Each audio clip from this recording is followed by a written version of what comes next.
नमस्कार। चलिए आज बात करते हैं भारतीय संविधान के उस हिस्से की जो हमारे लोकतंत्र की सबसे बड़ी संस्था यानी संसद की नींव रखता है। हम समझने वाले हैं आर्टिकल 79 से 90। ये वो ब्लूप्रिंट है जिस पर हमारे देश में कानून बनाने का पूरा सिस्टम खड़ा है।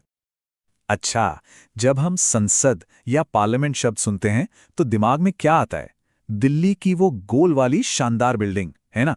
पर क्या संसद का मतलब बस उतना ही है? बिल्कुल नहीं। तो चलिए इसी सवाल से शुरू करते हैं और समझते हैं कि ये इमारत से बढ़कर आखिर है क्या। तो देखिए, संविधान का आर्टिकल 79 ने बड़ा ही सिंपल सा फॉर्मूला देता है। संसद मतलब तीन चीजें, प्रेसिडेंट यानी राष्ट्रपति, प्लस राज्यसभा यानी काउंसिल ऑफ स्टेट्स, और लोकसभा यानी हाउस ऑफ द पीपल। इन तीनों को मिलाकर बनती है भारत की संसद। सबसे मजेदार बात यह है कि राष्ट्रपति संसद का एक अटूट हिस्सा है। कोई भी बिल उनकी मुहर के बिना कानून बन ही नहीं सकता। आज की इस पूरी चर्चा में हम इन 5 हिस्सों को एक एक करके समझेंगे। पहले संसद की बेसिक बनावट, फिर इसके दोनों सदनों की क्या खासियतें हैं, कौन इसका सदस्य बन सकता है, ये काम कैसे करती है, और आखिर में इसके लीडर्स कौन होते हैं। तो शुरू करते हैं पहले हिस्से से, संसद का ब्लूप्रिंट। ये आर्टिकल्स सिर्फ कुछ कानूनी नियम नहीं है, बल्कि ये वो डिजाइन है जो तय करता है कि 125 करोड़ से ज्यादा लोगों के लिए कानून बनाने का पूरा ढांचा कैसे चलेगा। चलिए अब इस ब्लूप्रिंट के दो सबसे बड़े पिलर्स को देखते हैं। भारतीय संसद की ये दो स्तंभ है, राज्यसभा और लोकसभा। दोनों की अपनी अपनी पहचान है, अपनी अपनी भूमिका। आइए जरा और करीब से जानते हैं इनके बारे में। सबसे पहले बात करते हैं आर्टिकल 80 की, यानी राज्यसभा की। इसे राज्यों की परिषद कहते हैं क्योंकि इसके मेंबर्स राज्यों की विधानसभाओं से चुने जाते हैं।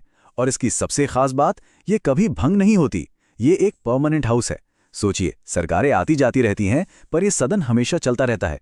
इसके 1/3 सदस्य हर 2 साल में रिटायर होते हैं और नए चुनकर आते हैं। इससे देश की नीतियों में एक तरह की स्थिरता बनी रहती है। अब आते हैं आर्टिकल 81 पर, जो बात करता है लोकसभा की, यानी लोगों का सदन। और जैसा नाम है वैसा ही इसका काम भी है। इसके मेंबर्स को सीधे देश की जनता वोट देकर चुनती है। ये डायरेक्ट डेमोक्रेसी की सबसे बड़ी मिसाल है। और हां, एक जरूरी अपडेट भी है। 2020 में 104वें संविधान संशोधन के बाद एंग्लो इंडियन समुदाय से सदस्यों को नॉमिनेट करने की जो व्यवस्था थी, वो अब खत्म कर दी गई है।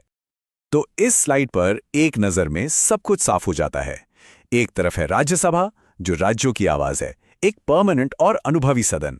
तो दूसरी तरफ है लोकसभा, जो सीधे जनता का फैसला लेकर आती है और हर 5 साल में नई ऊर्जा के साथ बनती है। हमारे लोकतंत्र के लिए ये दोनों ही संतुलन बेहद जरूरी हैं। अगला आर्टिकल है 82 यानी परिसीमन या डिलिमिटेशन। ये एक बहुत ही जरूरी प्रक्रिया है। आसान भाषा में समझें तो हर जनगणना के बाद लोकसभा सीटों की बाउंड्री को फिर से बनाया जाता है ताकि हर सांसद लगभग बराबर आबादी को रिप्रेजेंट करे।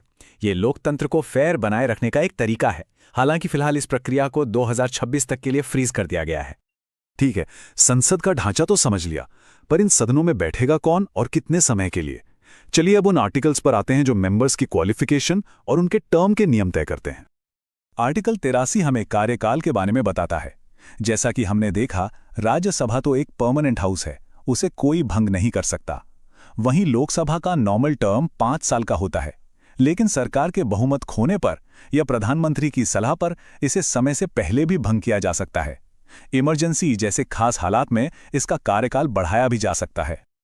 तो एक सांसद बनने के लिए क्या चाहिए? आर्टिकल 44 3 सीधी साधी शर्तें बताता है। पहली, व्यक्ति भारत का नागरिक हो। दूसरी, उम्र, लोकसभा के लिए कम से कम 25 साल और राज्यसभा के लिए 30 साल। और तीसरी, वो सभी योग्यताएं पूरी करता हो जो संसद ने कानून बनाकर तय की हैं। अब जब सदस्य चुन लिए गए, तो संसद अपना काम कैसे करती है? यहीं पर हमारे अगले कुछ आर्टिकल्स तस्वीर में आते हैं, जो संसद के सेशन बुलाने से लेकर उसकी कार्रवाई तक के नियम तय करते हैं। आर्टिकल 85 के मुताबिक राष्ट्रपति समय समय पर संसद के सदनों को बैठक के लिए बुलाते हैं और संविधान ये जरूरी बनाता है कि किन्हीं भी 2 सेशन के बीच 6 महीने से ज्यादा का गैप ना हो। ये नियम ये पक्का करता है कि कार्यपालिका की जवाबदेही लगातार बनी रहे। आमतौर पर भारत में साल में 3 सेशन होते हैं, बजट, मानसून और विंटर सेशन। अब आते हैं आर्टिकल 87 पर, जो राष्ट्रपति के स्पेशल एड्रेस से जुड़ा है। ये एक बड़ी महत्वपूर्ण संसदीय परंपरा है। हर आम चुनाव के बाद और हर साल के पहले सेशन में राष्ट्रपति दोनों सदनों को एक साथ संबोधित करते हैं। इस भाषण में सरकार की आने वाली नीतियों और योजनाओं का एक खाका होता है। आर्टिकल 88 में एक बहुत ही दिलचस्प नियम है। ये मंत्रियों और भारत के अटॉर्नी जनरल को एक खास अधिकार देता है। वो किसी भी सदन की कार्यवाही में हिस्सा ले सकते हैं, बोल सकते हैं, लेकिन वोट सिर्फ उसी सदन में डाल सकते हैं जिसके वो सदस्य हैं। इसका मकसद ये है कि सरकार अपनी नीतियां दोनों सदनों में असरदार तरीके से रख सके। हमारी इस यात्रा के आखिरी हिस्से में हम सदन के नेतृत्व को समझेंगे।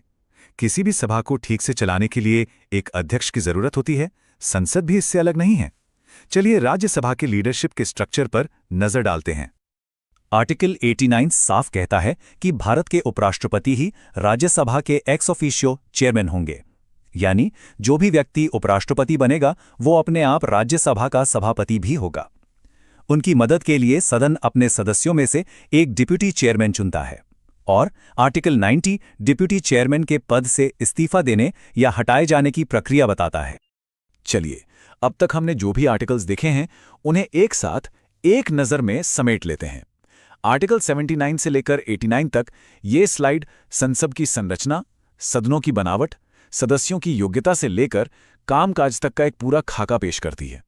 ये इस पूरी चर्चा का सार है, एक क्विक रेफरेंस गाइड की तरह।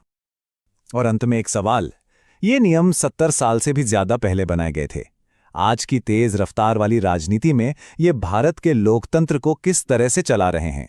क्या ये आज भी उतने ही कारगर हैं? ये एक ऐसा सवाल है जो हमारे लोकतंत्र के आज और कल दोनों से जुड़ा है। इस पर सोचेगा जरूर।